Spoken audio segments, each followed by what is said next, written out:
Assalamualaikum warahmatullahi wabarakatuh. Alhamdulillahi wa kafa. Wassalatu wassalamu ala rasulillahi al-mustafa wa ala alihi wa sahbihi wa man wafa. Amma ba'd. Fa ya ibadallah, usi nafsi wa iyyakum bi taqwallahi faqad faza al-muttaqun. Fala tamutunna illa wa antum muslimun. Faqala ta'ala ya ayyuhalladzina amanu taqullaha haqqa tuqatih wa la tamutunna illa wa antum muslimun. Saudara-saudariku, alhamdulillah kita awali pertemuan kita di siang ini dengan bersyukur pada Allah Subhanahu wa taala bahwa kita masih diberikan kesempatan oleh Allah untuk hidup sampai dengan hari ini di hari keempat bulan Ramadan 1437 Hijrah. Semoga Allah Subhanahu wa taala berkenan menerima setiap ibadah yang kita tunaikan khususnya di bulan Ramadan ini, dan juga membimbing kita agar bisa memaksimalkan ibadah di bulan ini sehingga kita bisa menunaikan seperti yang dikehendaki oleh Allah Subhanahu wa taala dan mendapatkan keridhaan dari sisi. Bapak Ibu sekalian, untuk sesi kali ini kita akan khusus menepikan sejenak kajian tafsir kita untuk membahas hal-hal terkait dengan Ramadan, khususnya tuntunan Al-Quran dan Sunnah Rasulullah SAW di bulan Ramadan. Ini penting kami sampaikan. Saya akan buka dulu dengan dua keterangan dari Nabi SAW bahwa di antara kemuliaan Ramadan, jika Anda bisa menunaikan ibadahnya dengan baik, itu di siang ataupun malamnya, salah satunya bisa menghadirkan ampunan Allah Subhanahu wa taala yang berkenan mengampuni seluruh dosa-dosa. Anda bayangkan seluruh dosa-dosa yang pernah kita kerjakan dari mulai baligh sampai dengan tiba di masa kita memohon ampunan itu. Baik, perhatikan misalnya di malamnya, suasana malamnya, belum ke siangnya. Hadis riwayat Al-Bukhari nomor hadis 37-nya, kalau kita lihat redaksinya, man qama ramadhana imanan wa ihtisaban ghufira lahu ma taqaddama min dhanbi. Siapa yang bisa menunaikan qiyam Ramadan yang kita sebut dengan tarawih itu, kalau dia lakukan dengan benar, yakin karena Allah, dengan imannya bukan karena sekedar formalitas saja, kemudian dia berusaha mendapatkan pahala berlimpah dengan mengevaluasi dirinya, maka perhatikan kalimatnya. Sebelum Anda mendapatkan pahalanya, kemuliaannya, kata Nabi, kalau benar qiyamnya, ghufira lahu ma taqaddama min dhanbi, maka akan diampuni seluruh dosa-dosa yang pernah dia kerjakan sampai di malam itu. Termasuk siangnya. Kita sekarang ada di fase siang. Perhatikan keterangan Rasulullah SAW. Dalam hal siang ini beliau sampaikan di hadis kitab yang sama Al-Bukhari nomor hadis 38. Kemudian diulang kembali oleh Imam Al-Bukhari di nomor hadis 1904 dan nomor hadis 1905. Beliau menyampaikan kalau Rasulullah sallallahu alaihi wasallam, Rasulullah sallallahu alaihi wasallam pernah menyampaikan man shama. Kalau yang tadi malamnya qama, qiyam, ini siangnya man shama ramadhana imanan wa ihtisaban ghufira lahu ma taqaddama min dhanbi. Siapa yang dapat menunaikan siam Ramadannya, dia lakukan benar karena Allah, bukan cuma formalitas sekedar tahan lapar, haus, tapi dia lakukan karena Allah dan dia berusaha memburu banyaknya pahala. Bahkan dia bermuhasabah akan dosa-dosanya. Itu kata Nabi, kalau benar puasanya, maka kalau tadi sampai malamnya dia berbuat salah diampuni, dari malam ke siang dia punya salah lagi, diampuni seluruh dosa-dosa yang pernah dia kerjakan.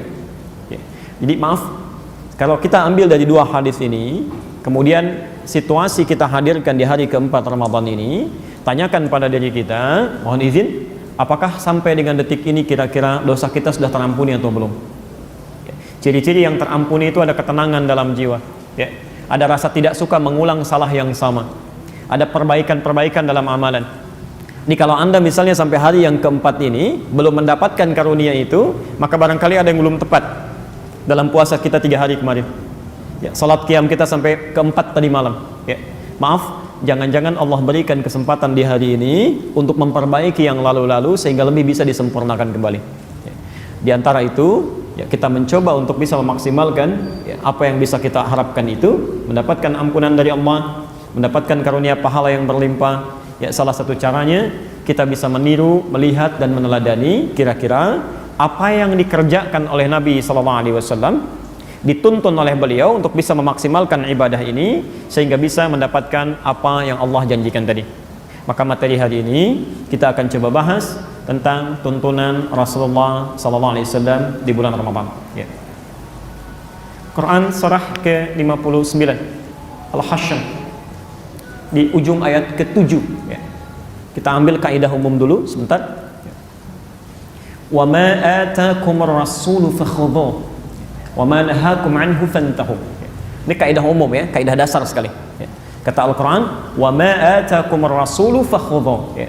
Maka segala yang dibawa oleh Rasul, dituntun oleh beliau, itu yang cepat kita ambil. Khudh itu ambil dengan segera ya. Khudh min amwalihim sadaqah. Quran surah 9 ayat 103. Kalau zakat sudah harus dikeluarkan, maka cepat ambil ya. Kalau orangnya tidak ingat untuk mengeluarkan, yang ingat berikan tahu ya. Kasih kabar, itu harus segera disampaikan ya. Wa ma'atakumur rasulu fakhudhuh. Segala yang dituntun oleh Nabi, dicontohkan ya, diberikan tuntunannya pada kita, cepat ambil itu ya. Dalam konteks Ramadan, maka apa yang Nabi kerjakan saat Ramadan itu? Malamnya beliau kerjakan apa? Siangnya beliau lakukan apa? Kita inventarisir semuanya itu, keluarkan oleh kita, dan coba kita teladani dalam kehidupan Ramadan kita. Nah, dari ayat ini kita coba akan keluarkan kira-kira amalan-amalan apa yang dikerjakan oleh Rasulullah sallallahu alaihi wasallam dari mulai malamnya menuju fajarnya sampai dengan siangnya. Dan itu yang coba kita maksimalkan ya. Di rumus gampangnya, yang Nabi kerjakan itu kita lakukan.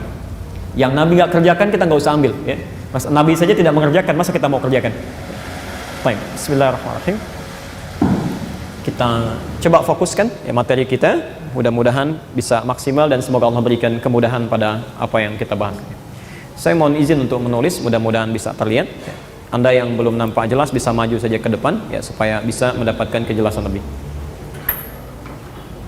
Mudah-mudahan bisa efektif ya, karena kami akan berhenti di 2:30 ya. Jadi kalian harus berangkat, jadi 2:30 nanti kita berhenti. Kalau ada yang mau ditanyakan, saya berhenti jam 2, Anda bisa tuliskan dari sekarang. Baik, bismillahirrahmanirrahim ya. Bapak dan Ibu sekalian, kita akan coba dulu membuat peta ibadah di bulan Ramadan ya. Dari sini nanti kajian kita akan mencoba dimulai ya. Bismillah. Peta ibadah Ramadan. Kita mencoba untuk petakan dulu kira-kira ibadah apa saja yang dikerjakan oleh Nabi, di waktu kapan, dan bagaimana cara kita memaksimalkannya. Baik. Secara umum, amaliyah Nabi SAW di bulan Ramadan itu dibagi pada 3 bagian. Dibagi pada 3 bagian waktu utama. 1, ada ibadah yang dikerjakan di waktu malam-malam Ramadan ya, ibadah malam. Nanti Anda cek ya, kira-kira 4 malam ke belakang ini sudah maksimal belum ya. Jangan-jangan Anda diberikan kesempatan malam ini karena masih ada yang kurang kemarin ya. Ibadah malam ya. Dalam bahasa Arab disebut dengan lail ya, al-lail insyaallah. Anda pernah dengar Lailatul Qadar ya, malam Al-Qadar. Jadi kalau sudah pakai Lailah, nggak usah pakai malam lagi ya. Ada yang memohon, ya Allah anugerahkan kepada hamba malam Lailatul Qadar. Itu kelebihan ya. Jadi kalau sudah pakai Lailah, malamnya hilang ya. Kita ketemuan di Masjid Al-Istiqamah setelah ba'da asar ya. Nah, itu ba'da bahasa Indonesia setelah. Jadi kalau sudah pakai setelah, jangan pakai ba'da lagi ya. Jadi kalau ada Laila itu malam ya. Ibu Laila, nah, ibu malam-malam tuh. Ada nama itu. Type 2. Bismillah. Ada ibadah sahar. Sahar. Hati-hati, ini jarang diketahui. Jarang diketahui, tapi pahalanya luar biasa melimpah, insyaallah. As-sahar. Oke. Sahar itu singkatnya adalah waktu singkat menjelang fajar, kisaran 20 menit sampai 30 menit menjelang fajar. 20 sampai 30 menit menjelang fajar ya. Ada ibadah khusus dituntun oleh Rasulullah sallallahu alaihi wasallam. Jangan-jangan kita belum lakukan ya 4 hari ke belakang. Saya agak lambatkan. Ibadah malam waktunya dimulai ba'da isya ya, setelah isya ya.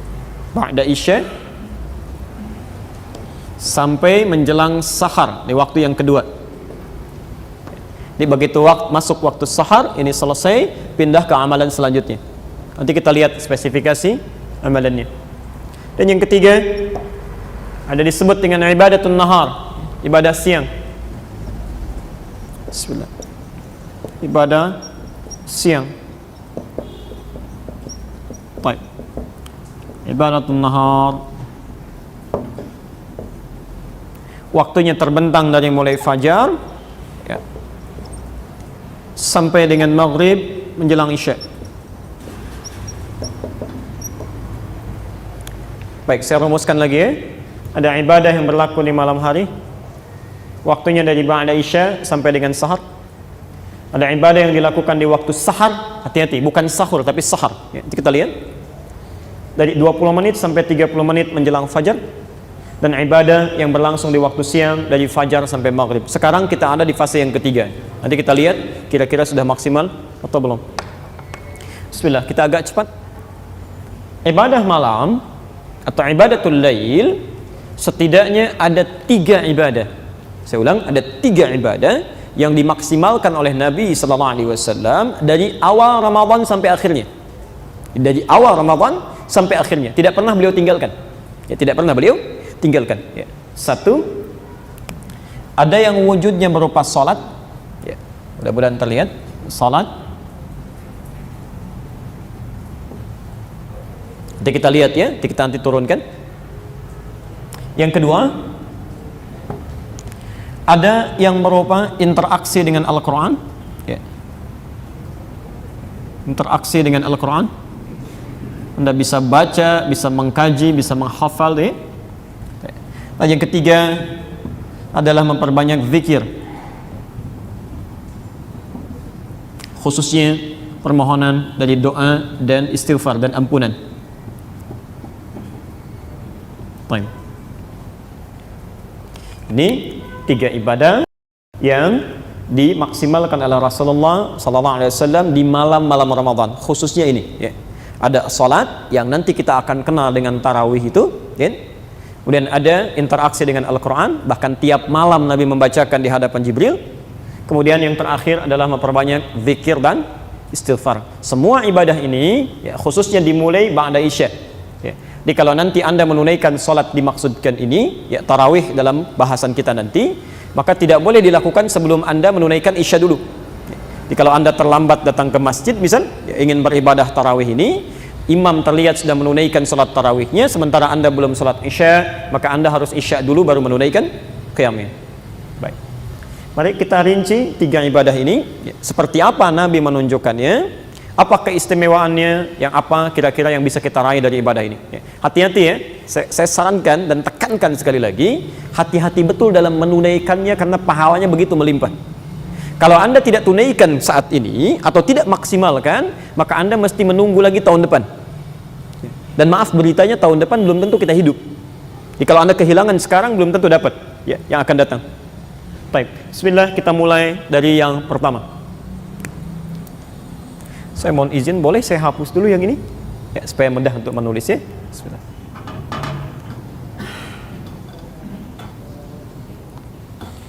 Baik, kita mulai yang pertama, ibadah salat. Salat. Di masyarakat dikenal dengan istilah tarawih ya. Kita keluarkan dulu hadis-hadisnya ya. Kita bertanya pada Nabi seperti apa gambarannya, nanti baru kemudian kita jabarkan lebih dalam lagi ya. Kalau kita melihat hadis-hadis Nabi SAW, kita akan perhatikan bahwa istilah tarawih itu hampir tidak ditemukan dalam hadis.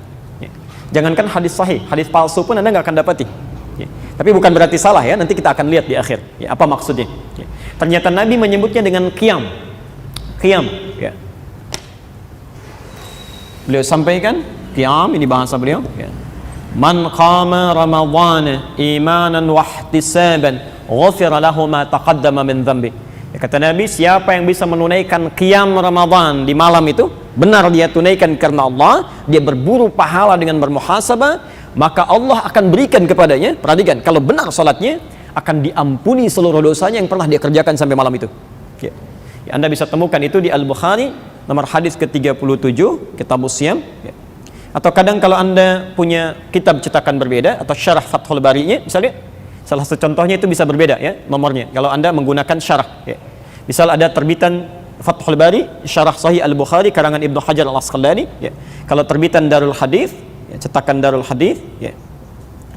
Itu ada di jilid yang keempat, halaman 291, kitab Salat Tarawih, kitab pembahasan nomor ke-31, ya. Nomor hadisnya 2008 sampai 2009. Posisinya sebelah kiri paling atas, ya. Ini yang terbitan Darul Hadis cetakan tahun 2002. Ya. Ukuran 17 kali 26 cm. Baik. Nah, dari segi waktu, pelan-pelan kita bahas dulu. Waktu penunaiannya, ya, istilah salatnya disebut oleh Nabi sallallahu alaihi wasallam dengan qiyam. Lihat apa pentingnya istilah qiyam ini. Di dalam Quran, kata qiyam itu dibagi pada dua bagian. Pertama, ada yang disebut dengan qiyamul lail, ya, qiyamul lail, yaitu salat yang ditunaikan waktunya ba'da isya, ya, dengan sunnah rawatibnya tanpa didahului dengan tidur dulu. Jadi kalau Anda misalnya bangun di malam hari ingin menunaikan salat setelah isya tanpa didahului dengan tidur, ya, apatah langsung setelah isya atau malamnya misal, ya, Anda pulang dari dinas atau ibu pulang dari satu tempat, ya, belum sempat tidur kemudian salat, itu salatnya disebut dengan qiyamul lail. Dalilnya ada di Quran surah 73 ayat 1 sampai 20 Al-Muzammil. Sebut dengan qiyamul lail. Ya. Hati-hati ya, seringkali ada di satu instansi tertentu, lembaga atau bahkan sekolah mengadakan acara mabit, malam bimbingan iman dan takwa, salah satu paketnya qiyamul lail, tapi pada tidur dulu. Nah, itu secara fikih kurang tepat. Ya. Kalau qiyamul lail nggak tidur. Kalau tidur dulu kemudian malamnya bangun, itu disebut dengan tahajud istilah Qurannya. Tahajud. Ini yang kedua. Quran surah ke-17 Al-Isra ayat 79 sampai 81, ya. Wa minal laili fatahajjad bihi, tahajud. Baik. Fokus. Kalau Nabi menyebutkan salat di malam Ramadan ini dengan istilah qiyamul lail fi Ramadan, maka Anda harus menunaikannya langsung setelah Isya, tidak boleh didahului dengan tidur. Tapi kalau Nabi sebutkan tahajjud fi Ramadan, itu artinya kita harus tunaikan setelah tidur dulu baru malamnya bangun. Tapi ketika Nabi menyebutkan dengan nama umumnya qiyam, mencakup dua hal ini yang di luar Ramadan, ya, maka itu dari sisi waktu ada kemudahan bagi kita untuk menunaikannya, ya. Di antum ingin kerjakan setelah Isya, setelah Isya langsung sholat tuh boleh, silahkan, gak ada masalah, ya. Tapi kalau sekiranya ada keinginan untuk istirahat dulu, malamnya bangun, ya, atau ada sementara yang mendapatkan kemacetan, pulang telat dari kantor, ingin istirahat dulu, malamnya baru sholat, sah, ya. Ingin ditunaikan di malam harinya. Waktunya membentang dari ba'da Isya sampai menjelang fajar di sahar. Jelas di sini?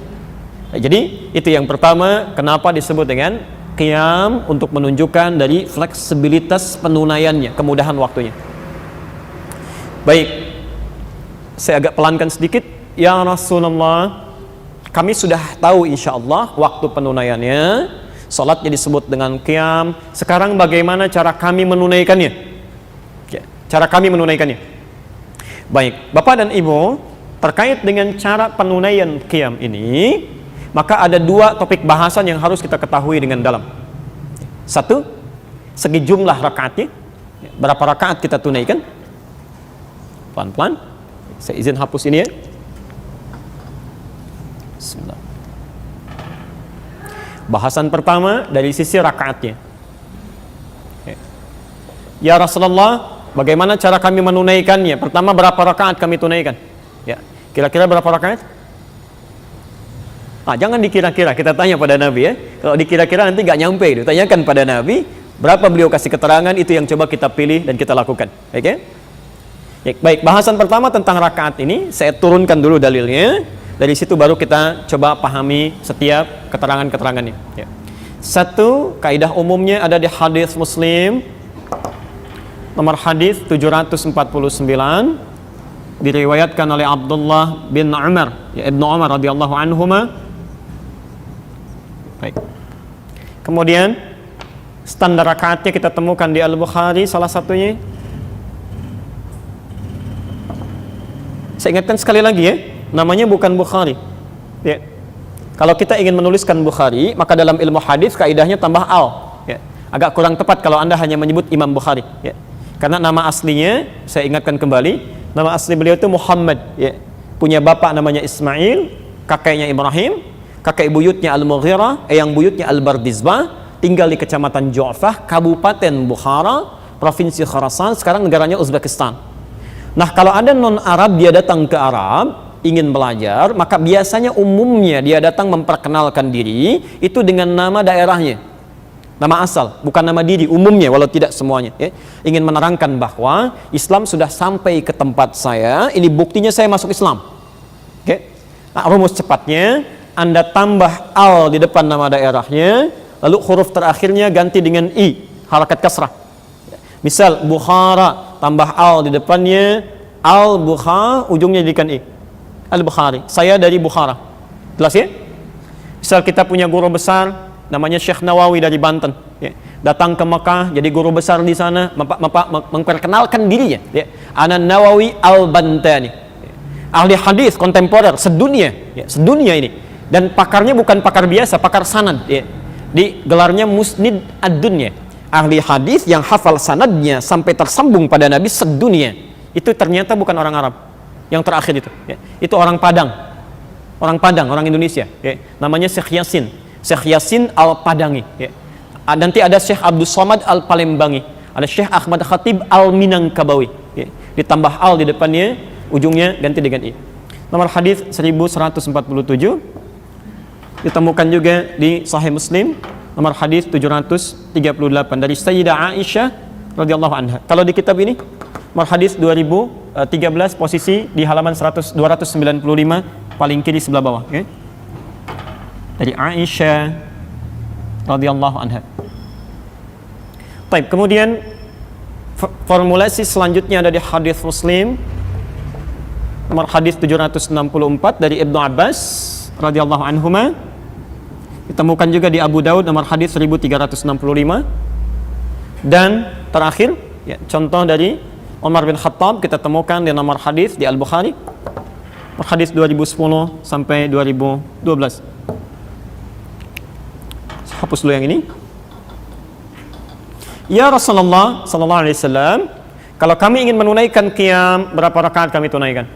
Ya, baik. Mari fokus.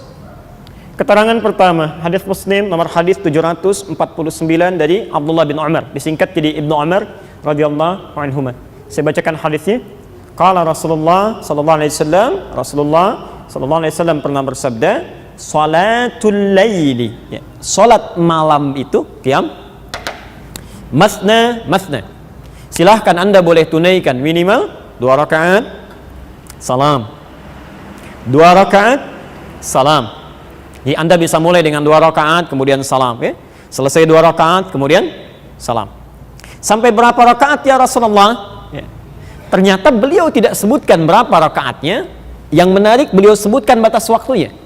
Wa idza khasyya ahadakumul fajra falyutir rak'atan wahidah. Dan jika Anda sedang menunaikan salat ini tiba-tiba khawatir fajar akan segera datang, masuk waktu saham, ya, maka segera tutup dengan tunaikan 1 rakaat witirnya. Witir 1 rakaat. Ya. Saya mau tanya, kira-kira kalau ada orang salat dari ba'da Isya 2 rakaat sampai menjelang fajar, berapa rakaat itu salatnya? Kalau dalam teori ilmu hadis ini menunjukkan pada bilangan banyak tanpa batasan, ya, sepanjang ada kemampuan, ya. Jadi standar pertama, saya ulang, standar pertama dalam jumlah bilangan rakaat tarawih, ya, atau qiyam itu, kata Nabi, pertama silahkan sesuai dengan kemampuan, kami tidak berikan batasan khusus, ya, tapi minimal 2 rakaat salam, 2 rakaat salam. Jelas? Kita bertanya, ya Rasulullah, kalau kami tidak diberikan tuntunan standar dari rakaat, khawatirnya nanti orang seenaknya saja, ya, malam ini 2, besok baru 4, ya, besoknya lagi 6, besoknya lagi turun ke 2 lagi, ya, maka tidak akan stabil ibadahnya, ya, semaunya, seenaknya. Apakah berkenan Rasulullah SAW, ya, menyontohkan kepada kami bilangan standar yang kiranya mudah diikuti, ya. Maka Abdullah bin Mas'ud dan Hudzaifah al-Yamani mencoba bertanya kepada Sayyidah Aisyah, istri Rasulullah sallallahu alaihi wasallam, bagaimana sifat salatnya Nabi sallallahu alaihi wasallam, ya.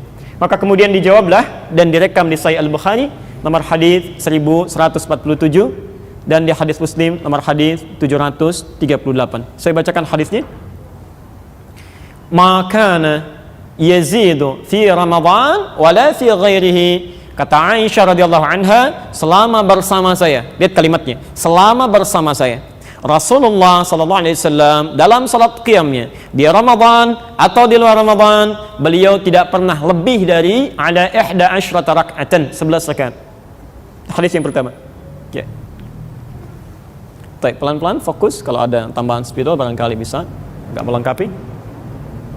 Ya. Di satu ini redaksi 11 rakaat yang standar, ya. Bagaimana cara menunaikannya? Kata Sayyidah Aisyah, yusalli arba'an. Pertama, beliau lakukan dulu 4 rakaat, kemudian salam. Thumma yusalli arba'an, kemudian salat 4 rakaat lagi, kemudian salam. Thumma yusalli thalathan, kemudian tutup dengan witir 3 rakaat. Jadi, jika Anda kemudian menemukan di sebagian tempat ada orang tertentu atau saudara kita menunaikan salat qiyamnya dengan 11 rakaat, urutan kemudian 4, kemudian 4, kemudian 3, itu benar. Ya, disandarkan pada hadis riwayat Aisyah radhiyallahu anha. Jelas sampai sini? Baik. Apakah kemudian harus 4-4-3 saja? Ternyata keterangan Ibnu Abbas, ya, hadis Muslim nomor hadis 764, menyampaikan saat Rasulullah sallallahu alaihi wasallam tinggal dengan bibinya Maimunah. Ya. Kan Rasulullah tidak setiap malam di rumah Aisyah kan?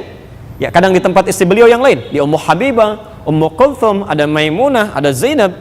Nah, saat menginap di rumah bibinya Ibnu Abbas, ya kata Ibnu Abbas, saya bacakan hadisnya, kana salatun nabiyyi sallallahu alaihi wasallam, kami saksikan salatnya Nabi sallallahu alaihi wasallam 13 raka'atan, 13 rakaat.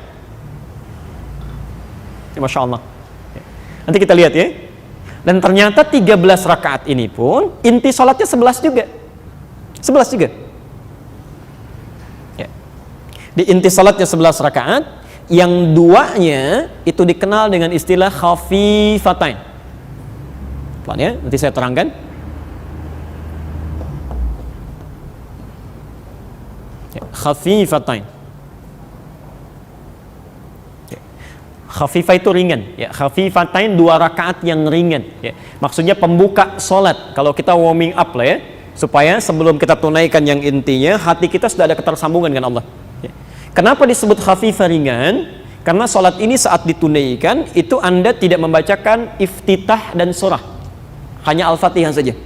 Ya, jadi begitu takbir, Allahu Akbar, langsung ta'awudz, ya, sampai selesai Fatihahnya, kemudian Anda langsung rukuk, i'tidal, sujud, demikian selanjutnya sampai 2 rakaat. Ya, karena itu disebut ringan. Jadi nggak usah baca surat ya. Ya, Nabi aja nggak baca, masa Anda mau baca? Ya, jangan terlampau soleh, ya. Baik, cukup sampai Al-Fatihah saja. Taib, yang 11 rakaatnya ini intinya. Ini intinya. Ternyata ditunaikan 2 rakaat salam, 2 rakaat lagi salam, 2 rakaat lagi salam, ya. Dan 2 rakaat salam, 2 rakaat salam plus witir 1. Kalau berhenti di 8, witirnya 3. Baik. Jadi saat Anda misal mendapati di satu tempat atau Anda sendiri yang melakukan 11 rakaat dengan rumusnya 2, 2, 2, 2 ditutup dengan 3 rakaat witir, ya, atau 1 witir di akhir, maka itu pun sah dilakukan berdasar hadis yang tadi kami sebutkan. Jelas sampai sini? Oke, jadi tidak ada masalah di sini. Baik. Yang selanjutnya, sekali. Bukankah Nabi terkadang salat dengan sahabat yang lain? Bahkan di Ramadan 3 malam beliau salatnya kan dengan sahabat lainnya, beliau tunaikan di masjid, baru selebihnya dengan istri-istrinya atau di rumah beliau, ya. Taib, keterangan Umar bin Khattab dikuatkan oleh Utsman bin Affan, bahkan nanti Ibnu Abbas juga meriwayatkan ini, Nabi pernah menunaikannya, dan Umar kemudian menguatkan, memilih dengan 20 rakaat plus 3 witir. Jadi ini 11, 13, ini 23. Ya, 23. 20 tarawihnya, witirnya 3. Masya Allah. Bahkan nanti ada yang sampai 36, ya. Ada yang sampai 40, Ubay bin Ka'ab, ya. Dan jadi imam nanti di masa Umar bin Khattab, ya. Tapi kalau rumusnya di atas 11, di atas 13, misal sampai 23, 36 dan selebihnya, maka rumusnya tidak menggunakan 4-4 tapi 2-2. 2 rakaat salam, 2 rakaat salam, ya, sampai 10 kali, baru witirnya 3. Oke? Jadi di sini ada kemudahan bagi kita dalam menunaikan salat qiyam dalam bilangan ini, silahkan Anda tunaikan semampu yang bisa kerjakan. Ini ada batasannya, silahkan dipilih ya.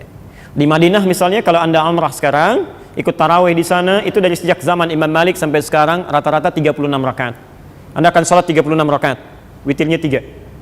Kalau Anda ke Mekah itu 23 rakaat ya, 20 qiyamnya, 3-nya witir.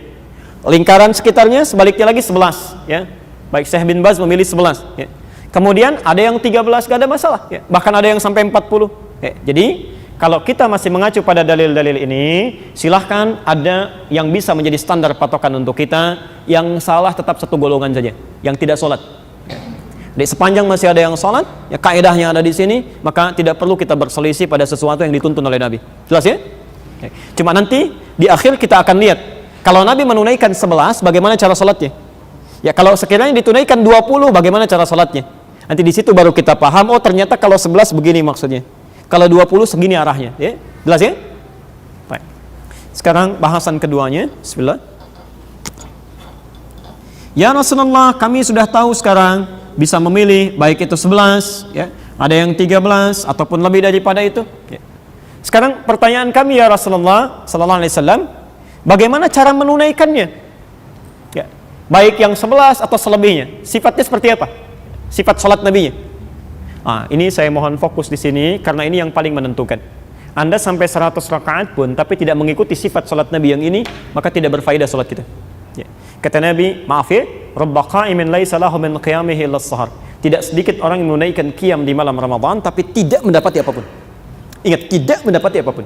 Maghfirah tidak dapat, rahmat tidak dapat, pahala juga tidak dapat. Dia cuma capek begadang saja. Itu ruginya fatal. Ruginya fatal. Ya. Maka mari kita lihat bahasan keduanya. Setelah tahu jumlah rakaatnya, sekarang kita belajar bagaimana sifat salat Nabi-nya. Ini yang penting ya. Sampai para ulama menulis beberapa buku tentang sifat salat Nabi sallallahu alaihi wasallam ya.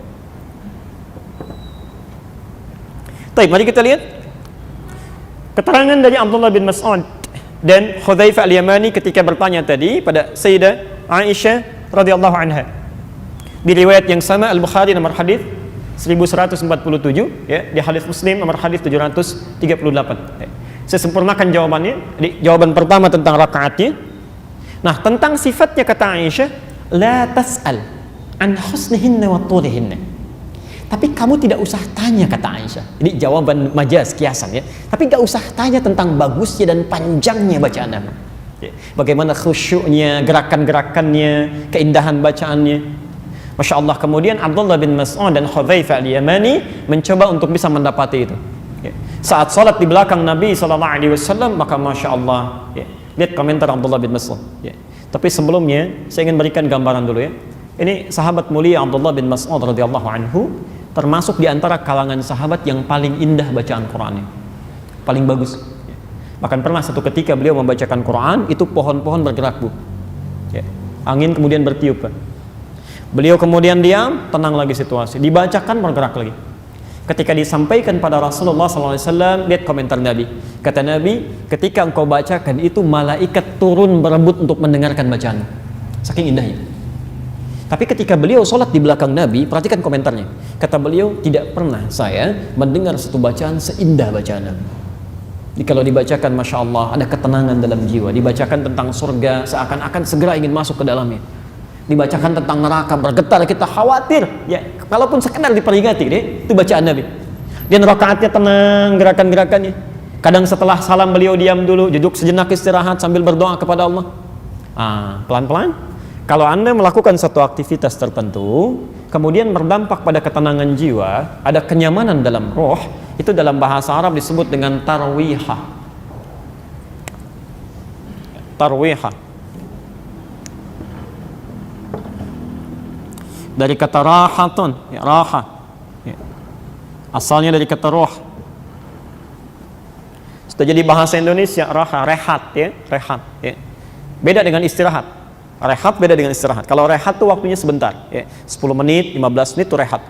Kalau ditambah dengan ista ya, dalam kaidah bahasa Arab, ziyadatul mabna tadullu ala ziyadatil ma'na. Ditambah hurufnya bertambah maknanya. Kalau istirahat agak panjang ya, 30 menit, 1 jam itu istirahat ya. Tapi kenapa disebut dengan rehat dan istirahat? Karena saat Anda melakukan itu, ya tujuan utamanya untuk memberikan kelapangan pada roh. supaya jiwa tenang, pikiran lapang, deh. Makanya ada orang kan yang tiduran sampai 2 jam, sampai bisa berkata begini, aduh saya nggak bisa istirahat. Padahal dia tidur kan? Ya karena jiwanya belum lapang, pikiran masih belum tenang.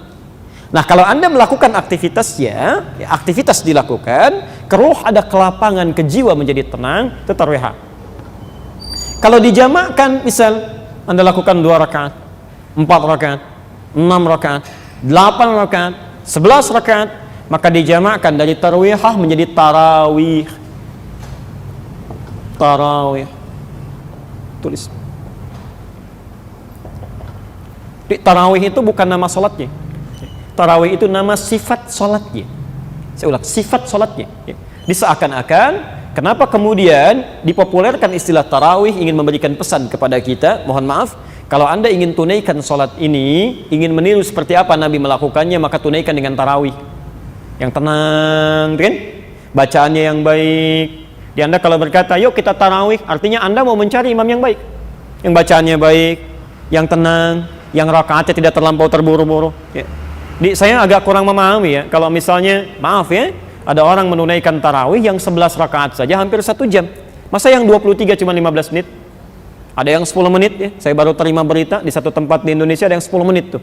Ya, tahun lalu rekor 7 menit. Allahu Akbar, Allahu Akbar. Oh, itu bukan tarawih namanya. Bukan tarawih ya. Hati-hati ya. Baik. Kamis lalu sebelum Ramadan saya mengajar, ada seorang ibu mengatakan, bahkan di tempat saya Ustadz katanya imamnya sampai nggak nafas Al-Fatihahnya. Saya bilang bisa hidup tuh sampai nggak nafas ya. Masya Allah, dia saking cepatnya gitu ya. Itu bukan tarawih, bukan tarawih. Coba perbaiki ya. Jangan-jangan ada di antara kita dalam 4 malam ke belakang yang mengalami situasi ini, maka diberikan kesempatan oleh Allah malam ini dan selanjutnya insya Allah untuk memperbaiki. 2. Kita lanjutkan keterangannya. Saking nikmatnya bacaan Nabi SAW, kata Aisyah, jangan tanya panjangnya. Ternyata dalam kenikmatan itu, ketika dirasa-rasa rakaat pertama saja, ini rakaat pertamanya itu sudah sampai 100 ayat. Pak, Nabi SAW rakaat pertamanya. Kata Abdullah bin Mas'ud, saya duga akan ruku'. Ternyata nyambung ke Ali Imran. Insyaallah, Al-Baqarah 286 ayat, Ali Imran 200 ayat. Saya duga akan ruku'. Ternyata nyambung lagi ke An-Nisa sampai ayat 176. 5 juz 4 halaman. Makanya Aisyah radhiyallahu anha wajar mengatakan, gak usah ditanya deh panjang dan bagusnya kan ya. 1 rakaatnya 5 juz 4 halaman. Nabi, Rasul dijamin masuk surga, orang paling takwa, tingkat surga paling tinggi, rakaat pertamanya 5 juz 4 halaman. Besoknya kata Abdullah bin Mas'ud dan Hudzaifah al-Yamani, kami tidak ikutan lagi. Bukan karena capeknya, bukan. Itu mereka sudah terbiasa. Karena kata Abdullah bin Mas'ud, saya seringkali menduga, ini Nabi kapan rukunya? Ini untuk memberikan jeda supaya beliau bisa praktekkan lagi. Tapi karena saya sering menduga itu, saya merasa saya kurang khusyuk nih, bukan nabinya. Jadi kemudian sifat-sifat dari sesuatu yang kita keluarkan. Kalau sahabat biasa Pak, Bu ya. Anda misalnya bisa buka kitabnya Imam An-Nawawi yang mengarang Al-Arba'in itu 42 hadis ya. Riyadhus Shalihin 1896 hadis. Itu sebelum menulis kitab-kitab ini termasuk Al-Majmu', itu menulis dulu kitab At-Tibyan. At-Tibyan fi Adab Hamalatil Quran. Saya sarankan Anda punya ini ya. Itu salah satu kitab yang bagus menerangkan bagaimana cara ta'lim yang baik. Termasuk ibu, kalau anaknya ingin cepat sampai ilmunya, cepat paham, mendapat keberkahan dalam belajar, ibu cari buku ini. Terutama juga yang kedua itu petunjuk menghafal Quran dengan baik dan berkah. Kalau bahasa Arabnya itu ada terbitan Darun Nafais yang warna kuning. Itu kisah tadi bisa Anda temukan salah satunya di halaman 47 sebelah kiri posisinya, paragraf ketiga baris 1 sampai dengan 7. Kata beliau, sahabat itu dibalik segala kesibukannya, Utsman bin Affan, Abdurrahman bin Auf, Umar bin Khattab, itu masih sempat menunaikan qiyamnya sampai khatam Quran bahkan. Jadi biasa. Nah, dari kesimpulan ini, para ulama memberikan pendapat kepada kita, sunnahnya dalam salat qiyam itu hendaknya memperpanjang bacaan ayatnya. Diperbanyak ya, sesuai dengan kadar kemampuan kita.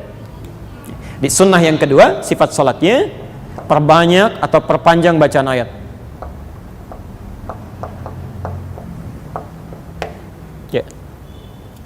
Misal Anda yang sebelum Ramadan bacaan sering salat malam tapi kadang cuma juz amma aja kan. Kadang-kadang ada sementara orang yang paling amma qul huwallah, qul a'udzu birabbil falaq, qul a'udzu birabbin nas, macam-macam. Ramadan tambah. Anda naikkan naik ke Al-Insyirah, Ad-Duha, Al-Ghasyiyah, supaya pahala kembali berlimpah. Semakin banyak. Ya. Jadi kalau bisa setiap ada kebaikan ada buruk. Ya. Saya mau tanya begini. Masih ingat bahasan kita dulu? Kalau kita baca Quran, satu hurufnya berapa pahalanya? 10. At-Tirmidzi nomor hadis 2910. Baik. Man qara'a harfan min kitabillah falahu asyru hasanat. Siapa yang bisa baca satu huruf saja dari Al-Quran, dia bisa mendapatkan 10 kebaikan setiap hurufnya. Anda bacakan alif lam mim 3 huruf dapat 30 kebaikan. Itu di luar Ramadan. Saat Ramadan, ingat betul ya catatan ini. Saat Ramadan, ketentuan ini tidak berlaku. Saya ulang, ketentuan ini tidak berlaku. Yang berlaku hadisnya hadis qudsi. Hadis qudsi Allah langsung yang menyampaikan melalui lisan Nabi sallallahu alaihi wasallam. Ya. Terdapat di Al-Bukhari nomor hadis 1793, hadis Muslim nomor hadis 1151, di Ibnu Majah nomor hadis 1638. Saya bacakan hadisnya. Qala Allah Azza wa Jalla, kata Nabi sallallahu alaihi wasallam, ya Allah Subhanahu wa taala berfirman di hadis qudsi, saya langsung ke ujungnya, ke intinya. As-siyamu li wa ana ajzi bihi. Puasa itu tunaikan dengan benar karenaku, kata Nabi, kata Allah, ya, karenaku. Jadi untuk Allah saja. Ya, jangan cuma formalitas ya. Yang lain puasa, Anda ikut puasa, yang penting tahan lapar, tahan haus, itu kurang tepat. Ya. Kata Allah, tunaikan puasa untukku, wa ana ajzi bihi. Maka setiap engkau melakukan kebaikan dalam puasa itu, saya akan langsung memberikan pahalanya. Ya. Kalau hari biasa malaikat tulis siapkan pahala, Ramadan tidak, Allah yang langsung berikan. Ya. Dan minimalnya, perhatikan, minimalnya wal hasanatu bi asyri amthaliha. Setiap kebaikan yang dilakukan saat Ramadan itu, Anda bisa mendapatkan 10 kali lipat hari biasa. Jadi kalau Anda baca ayat Quran misalnya, maaf tadi alif lam mim biasa 30, Ramadan kali 10 lagi. Satu hurufnya 100 kebaikan. Ya. Maka rugilah orang sekiranya, maaf ya, hanya sekedar mencukupkan pada bacaan yang sedikit, tidak diperbanyak. Ya. Termasuk bacaan di luar salatnya. Anda mesti punya target ya, mesti punya target. Di sehari mesti baca berapa ayat, kemana sedekahnya, apa yang mau dikerjakan kebaikannya, ayo keluarkan. Ya. Jadi perbanyak ayat sekiranya untuk bisa memperbanyak pahala kebaikan. Termasuk cari imam yang baik-baik. Ya. Biasanya yang singkat-singkat di weekend, Sabtu, Ahad, cobalah Anda cari imam yang sekiranya misal bisa 1 juz ya, atau minimal setengah juz sesuai dengan kadar kemampuan. Ya. Berita baiknya dari Nabi, innama ju'idal imamu liyutamma bihi. Imam itu dijadikan untuk diikuti oleh makmum. Ya. Fa qira'atul imam, qira'atul makmum. Yang dibacakan oleh imam, makmum mendapati bagian dari bacaannya, termasuk pahalanya. Jadi kalau imam sudah baca dicukupkan, termasuk pahala sebanyak apapun yang dibacakan oleh imam, itu makmum dapat bagiannya. Ya, jelas di sini? Baik. Saya akan masuk pada bagian yang terakhir dari amalan Nabi di waktu malam itu. Ini yang paling penting. Sifatnya. Saya fokus sini, ya. Karena ini yang menentukan apakah dosa kita bisa berpeluang diampuni atau tidak. Ya. Demi Allah saya katakan, Anda jangan buang-buang peluang ini ya. Kalau kemarin belum maksimal, malam ini maksimalkan. Lihat sifat yang terakhir, yang ketiga. Kata Nabi, man qama ramadhana imanan wahtisaban. Imanan wahtisaban. Rumusnya sifat yang ketiga, lakukan karena Allah, karena iman. Ya. Hati-hati, kenapa dalam tarawih ini disebutkan ada imanan? Ya. Kata para ulama, karena sementara orang kadang-kadang menunaikan qiyam ini untuk formalitas saja. Yang penting sudah tarawih. Kok cepat? Yang penting tarawih daripada enggak. Itu capek itu. Buang-buang energi saja. Tapi yang menarik, wahtisaban. Dengan dia yang kedua, berusaha berburu pahala sebanyak-banyaknya, tapi dengan cara, ini dia, mengevaluasi dirinya, bermuhasabah. Nanti kita terangkan. Bermuhasabah. Ini saya kira jarang dilakukan ini ya. Jarang dilakukan. Baik, saya lambatkan sedikit. Kita lihat bagaimana caranya. Rumus dari Nabi, kalau Anda sedang menunaikan qiyam tarawih itu, maka di sela-selanya isi dengan ihtisab. Ihtisab. Ya, mencari pahala dengan cara mengurangi dosa. Bermuhasabah, evaluasi diri kita.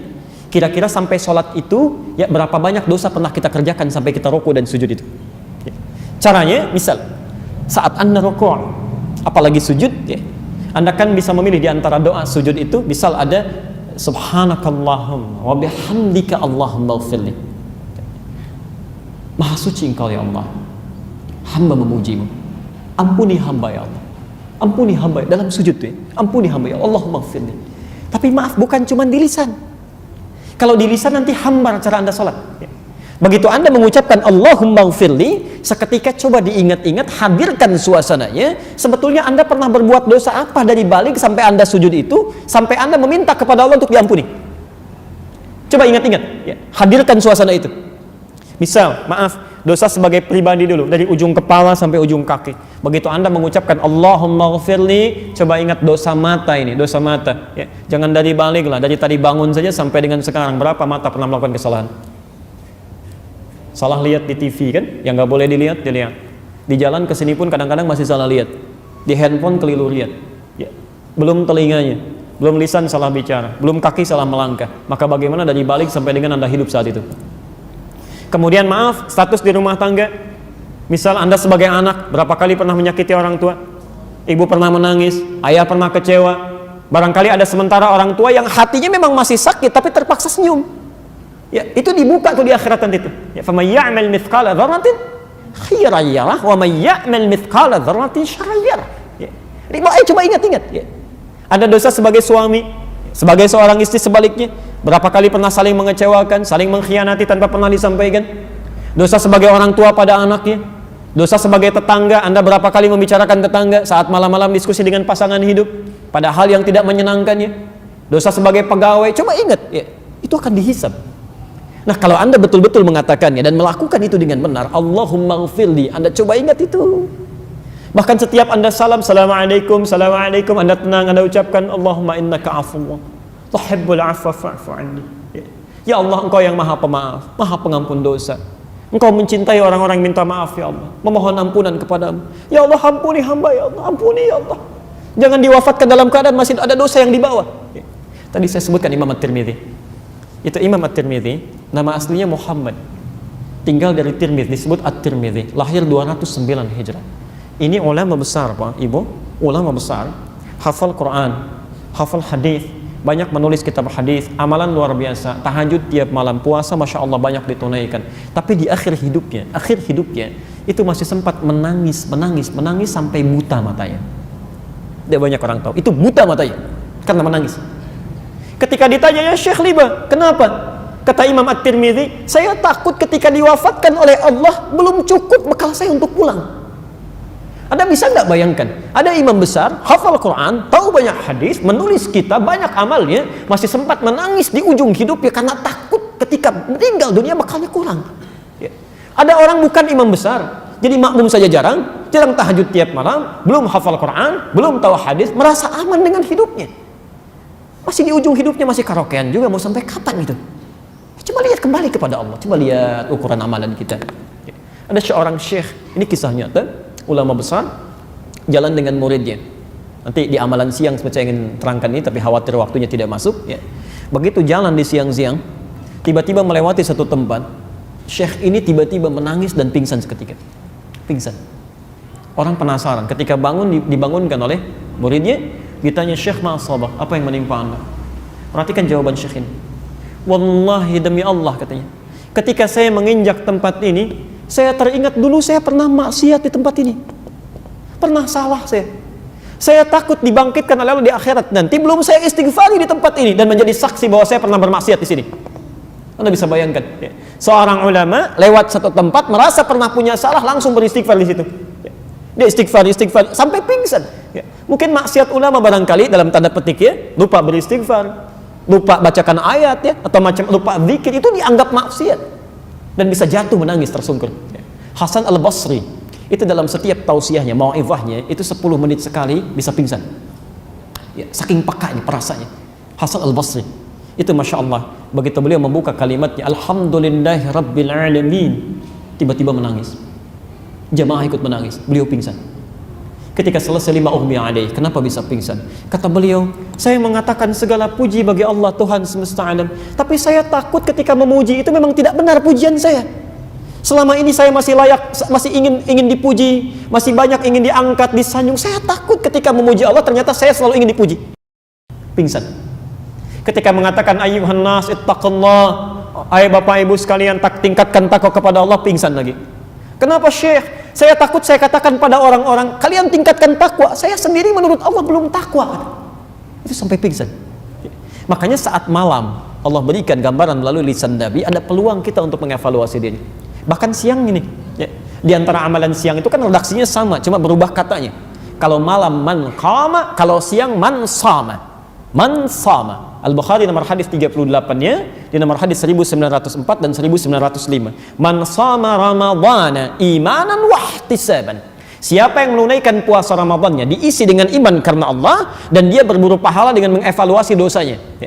Maksudnya Anda misal ke kantor tuh ya, Anda coba lihat di tempat mana Anda pernah berbuat maksiat, Anda istighfar. Di jalan Anda istighfar. Jangan-jangan di mobil Anda pernah kecam orang lain, Anda klaksonin orang tanpa hal yang dibenarkan. Allahu akbar, astagfirullah ya Allah, salah hamba, salah. Itu ghufira lahum ma taqaddama min dhanbi. Kalau benar Anda melakukan itu dalam qiyamnya saja, Allah ampuni semua dosa-dosa yang pernah dilakukan kalau benar tobatnya sampai dengan saat itu. Sampai dengan saat itu. Maka Masya Allah peluang banyak. Kenapa Anda tidak ambil? Ya, 30 malam dibentangkan, 30 siang dihadirkan. Anda nggak ambil itu keterlaluan. Keterlaluan. Ya. Sampai di riwayat Al-Hakim An-Naisaburi di kitabnya Al-Mustadrak, ya, itu pernah dikisahkan. Malaikat sampai turun dari langit. Sampai turun dari langit. Ketika Nabi akan mulai khutbah, ya, dalam mimbarnya, jadi mimbar Nabi itu ada 3 gundukan, 3 tangga itu. Begitu nginjak pada gundukan pertama, turun malaikat menyampaikan. Lihat kalimatnya. Raghima anfu rajul. Dalam riwayat lain bu'dan. Ya, kata malaikat Jibril, sungguh celaka dan keterlaluan. Celaka dan keterlaluan. Ya. Jauh dari rahmat Allah, jauh dari ampunan, jauh dari kebaikan. Siapa dia? Liman adraka Ramadhana falam yughfar lahu. Orang yang sudah disampaikan ke bulan Ramadan tapi tak mampu diampuni dosanya di bulan itu. Kata Nabi, amin. Demi Allah saya katakan, biasanya Nabi yang berdoa, malaikat yang aminkan. Kita berdoa, malaikat aminkan. Man wafaqa ta'minuhu ta'minal malaika ghufira lahu ma taqaddama min dhanbi. Siapa yang aminnya bersamaan dengan aminnya malaikat. Jadi biasanya kita berdoa, malaikat mengaminkan. Ini terbalik. Malaikat yang menyampaikan, Nabi mengatakan amin. Ya, kalau Anda diberikan waktu, ada 1 menit yang istighfar diampuni dosanya. Ada orang kelewat, mungkin wajar. Ini 30 malam, 30 siang. Waktunya membentang, tidak diambil juga, itu keterlaluan.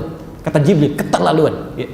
Dan barangkali mohon maaf ya, coba Anda cek lagi, ya, kenapa diberi kesempatan siang ini atau malam nanti. Barangkali salah satunya ada sekian dari dosa kita yang belum kita istighfar. Ya. Ada orang-orang baik yang bahkan tidak mendapati Ramadan. Ya, Syekh Ali Mustafa Yaqub, Profesor Tuti Alawi, ada sahabat-sahabat yang lain, ada imam besar Masjid An-Nabawi beberapa saat sebelum Ramadan. Allah panggil pulang. Itu kami begitu datang ke Madinah, sudah ramai, ternyata hari Sabtu itu ya ada salah satu imam besar yang diantarkan sampai ke Baqi, kita sholatkan sama-sama. Itu Masya Allah, yang nyolatkan banyak, karyanya banyak, hasilnya banyak, jariahnya luar biasa. Allahu Akbar, sesuai dengan ajalnya ya pulang. Kamu nggak dapat Ramadan, sudah bekalnya sudah cukup, dosa sudah berkurang, istighfar banyak dilakukan, sudah pulang aja. Ya ayat Tuhan nafsul mutmainnah, dapatkan kenikmatan alam kubur di Ali Imran 169 itu sampai 171. Kamu hamba-hamba yang masih hidup nih, saya berikan kesempatan. Allahu Akbar. Ayo cepat istighfari, dapatkan kebaikan. Ya. Jadi kalau Nabi sudah sampaikan keterangannya, ya, ayo coba kita maksimalkan. Tapi itu bagian yang pertama. Kedua, saya agak cepat ya. Ada amalan kedua sunnah Nabi Sallallahu Alaihi Wasallam yang dilakukan di waktu sahar. Dilakukan di waktu sahar. Ya. Di amalan pertama sudah kita selesaikan, ya, salat sudah. Interaksi dengan Quran sudah kita bahas tadi secara umum, ya. Kemudian zikir dan doa istighfar sudah kita bahas juga, ya. Amalan kedua, sahar. Sebentar.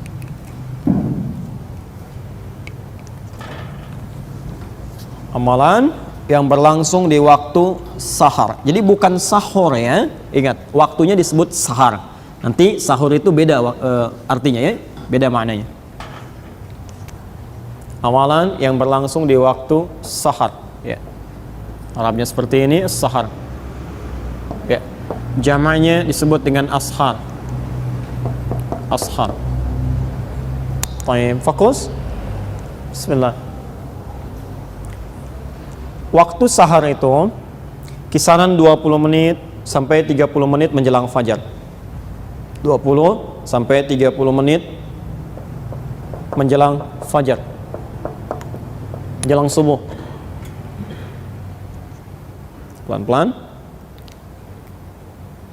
Baik, jadi kalau sekarang misal ya subuhnya 4.36 misal saja, maka waktu sahar ini kurang lebih di kisaran jam 4 ya, jam 4:06. Baik. Nah, sekarang fokus. Seluruh aktivitas yang dikerjakan di waktu sahar ini, nama aktivitasnya disebut dengan sahur. Di sahur itu pekerjaannya, aktivitasnya. Ya. Namanya disebut dengan sahur. Sahur. Jadi baik itu makan, Anda berdoa, baca Quran, istighfar, itu aktivitasnya disebut dengan apa? Sahur. Maka di sini Nabi menyampaikan, lihat di antara sunnah yang pertama, ada dua sunnah. Tasahharu fa inna fis sahuri barakah. Ya. Lihat cara menerjemahkannya ya, perhatikan cara menerjemahkannya. Tasahharu, makanlah kalian di waktu sahar. Awas, jangan salah ya. Di makan sahur itu artinya makan yang dilakukan di waktu sahar. Fa inna fis sahuri barakah. Kalau Anda bisa melakukan ini, kata Nabi, Allah akan berikan tambahan keberkahan, ziyadatul khair, barakah. Tahan sebentar, kita bahas masalah yang penting dulu ya. Baik, kata Nabi yang sunnah itu makan di waktu sahar. Ya disebut dengan sahur.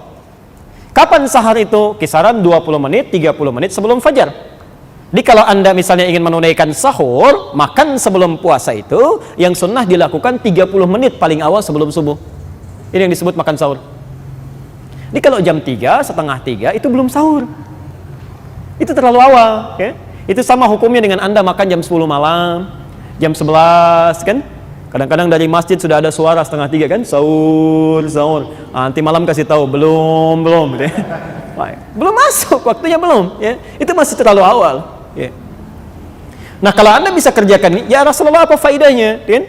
Kenapa harus kami pepetkan ke fajar, menjelang fajar kisaran 20-30 menit? Kata Nabi, kalau Anda bisa kerjakan ini, fa inna fis sahuri barakah, ini Anda bisa dapatkan ini ya. Barakah itu dalam istilah fikih itu ziyadatul khair, bertambahnya satu manfaat dan kebaikan. Di manfaatnya akan lebih banyak kata Nabi dibandingkan Anda makan di awal-awal ya. Kalau Anda makan jam 3, setengah 3 kan, itu energi akan bertambah, ada kekuatan ya. Tapi beda ketika Anda makan menjelang fajarnya 30 menit. Misal tadi subuh 4.36, maghribnya jam berapa? Tempat kami 17.48 ya. Baik. Misal saja 17.50 misalnya ya. Sekarang 17.58, 17.50 misal saja. Berapa jam Anda menahan lapar dan haus? Kalau kita asumsikan misal ini 13 jam ya. Kalau kita asumsikan misal di sini 13 jam. Misal saja. Sekarang Anda makan minum sebelumnya, setengah jam sebelumnya. Ya, berarti taruhlah plus 30 menitnya, walaupun pas 13 jam sebetulnya. Ya. Berarti Anda tahan lapar dan haus kisaran ini. Tapi kalau Anda mulai makannya jam 3, setengah 3, berarti plus Anda tahan lapar plus 1 jam lagi. Ya. Dari segi kekuatan sudah tidak berimbang. Ya. Antum yang kisaran waktu seperti ini bisa lebih mudah. Ya. Kami dapat undangan ke Tokyo, itu Masya Allah dikirimkan waktu sholatnya, subuhnya setengah 3. Bisa bayangkan. Maghrib jam 7. Isya jam 9. Jadi kalau langsung tarawih, kemudian langsung misal ada ta'lim, tausiah, ada diskusi, selesai jam 12, setengah 3 ketemu subuh. Ya. Di Jerman sekarang 22 jam. 22 jam. Ya. Di Belanda 20 jam. 20 jam. Jadi kalau misalnya Anda tambah lagi sebelum itu Masya Allah, luar biasa ya, cara kita menyikapinya. Maka demi itu, yang pertama, lakukan, ini tuntunan, ini ada pahala di sini. Ya. Dan yang kedua, dampak dari ketahanan yang lebih tinggi itu dampaknya ke ibadah. Karena Anda energinya masih kuat, kekuatan masih ada, semangat menunaikan ibadah bisa lebih banyak daripada yang lainnya. Ya. Masa Anda bisa digunakan untuk baca Quran, ya, perbanyak sunnahnya, perbanyak sedekah. Biasanya kalau semakin berkurang tenaga, energi semakin habis, maka bawaannya lemas. Teman lemas itu tidur, pasti itu tidur. Kantor cari musola gitu kan. Nah, di rumah lihat kasur tidur lagi, ke masjid juga tidur lagi. Ini maksimal ini. Jelas ya? Tanya. Amalan terakhir di waktu sahar. Di sini nanti kita berhenti dulu ya. Kita bacakan beberapa pertanyaan insyaallah. Bismillah. Saya mohon Anda fokus pada yang terakhir ini. karena ini pahala luar biasa, langsung disebutkan di dalam Al-Quran. Dan ini kalau Anda tidak lakukan, ruginya luar biasa, rugi luar biasa. Demi Allah saya katakan, Anda kalau bisa kerjakan ini, itu jaminannya di Quran, mendapatkan nikmat surga yang tidak biasa. Surga paling indah, bisa melihat Allah tanpa hijab, ada keterangan di Quran, ya. Nanti kita bacakan, bahkan disebutkan redaksi Qurannya, bahkan bisa dikatakan tingkatnya bisa lebih besar dibandingkan dengan surga, lebih indah, lebih tinggi. Ya. Baik.